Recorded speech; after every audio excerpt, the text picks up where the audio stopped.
Wait, did you know the walkie-talkie with 300% profit margin? Is it Motorola? Yeah, I couldn't believe it either, but after digging into the numbers, the regions, and how the market actually works, the truth is wild. So let's break it down, because once you see the real cost structure and profit stack, you'll understand exactly why white label radios are outpacing the big brands when it comes to making money. So first off, let's talk cost. A white label walkie-talkie, like the kind you see on Alibaba or coming straight out of Shenzhen, costs around $4 to $6 in bulk. We're talking 5-watt power, 2200 matrices, a battery, 16 channels, and yeah, it does the job. Now here's the kicker. That same unit, it's being sold online for $25 to $39, sometimes more. That's a markup of 400% to 600%, you heard me.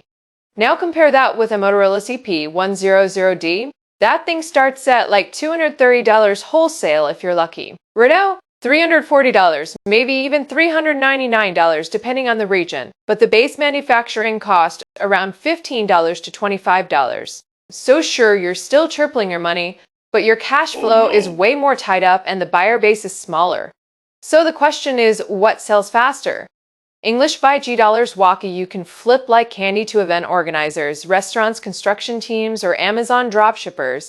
Or a $300 plus Motorola unit that takes 20 emails, a PO form, and a 45-day net term. You already know. But wait, it gets even wilder when you factor in regional markup strategies. In North America and parts of Europe, Motorola gives you a pretty standard dealer margin, maybe 15 to 30%.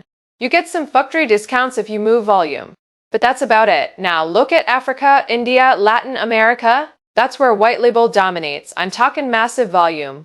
In Nigeria alone, I've seen resellers clear 50,000 units in a year, easy. Sure, ROI is only 50-60%, but they're flipping these things by the truckload. Why? Because they're simple, durable, and cheap enough to be disposable.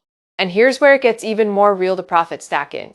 See, manufacturers mark it up 15%, then distributors stack on another 20-30%. And local sellers, the ones actually selling to end users, they're adding accessories, batteries, earpieces, extended warranties, and suddenly that $6 unit is generating $40 plus in final value. That's insane.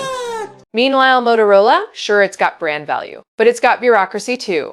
Sometimes you can't even list it on Amazon without a license. Good luck scaling fast with that.